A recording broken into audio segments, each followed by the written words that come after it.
தங்கச்சியோட பாசம் plus Maggi.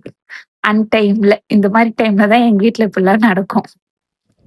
என் தங்கச்சி வந்து எனக்காக மேகி செய்றா. மேகி சாப்பிடணும்னு ரொம்ப நாள் ஆசையா இருந்துச்சா, அதனால வந்து அவ செய்றா.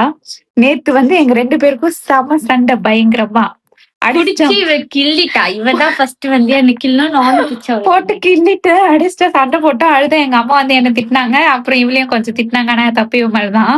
நேத்து சாப்பாடுமே எனக்கு போட்டு ஊட்டி விடலான்னு சொல்லிட்டு தான் வந்தா. ஓகேவா? ஆனா சண்டை போட்டதுனால அந்த சாப்பாடு அப்படியே வச்சுட்டா நானே எடுத்து சாப்பிட்டேன். இப்பவும் எனக்கு மேகி சாப்பிடணும் போல ஆசையா இருந்ததா, என் தம்பி போயிட்டு வாங்கிட்டு வந்து குடுத்தான். இப்போ வந்து அவ உட்கார்ந்து செஞ்சுட்டு இருக்கா. டைம் என்ன தெரியுமா ஆகுது? 11:30 நெனைக்கிறேன். எல்லாமே ரெடி பண்ணி செஞ்சுட்டு இருக்கா. நான் கேட்ட மாரி வேணும்னு சொல்லிட்டு. மேகி வந்து இவ கொஞ்சம் டிஃபரெண்ட்டா செய்வா. நம்ம நார்மலா சாப்பிடுவோம்ல, அந்த மாரி செய்யாம சூப்பரா செய்வா. ஆல்ரெடி நான் வீடியோ அப்லோட் பண்ணியிருக்கேன்னு நெனைக்கிறேன். மேகி வீடியோ என் தங்கச்சி பண்றது தான். இப்போ எனக்காக செஞ்சுன்னு இருக்கா. Thank you. வெல்கம். ம். என்னன்னா, நெறைய வந்து சண்டை போட்டுப்போம், அடிச்சுப்போம்.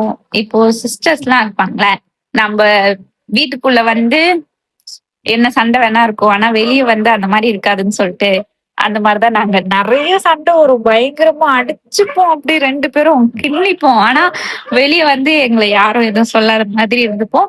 அதே மாரி எனக்கு ஏதாவது வேணும் நான் கேட்டேன்னா அவ செஞ்சுருவா. அவளுக்கு ஏதாவது வேணும்னு கேட்டா நான் செய்வேன்.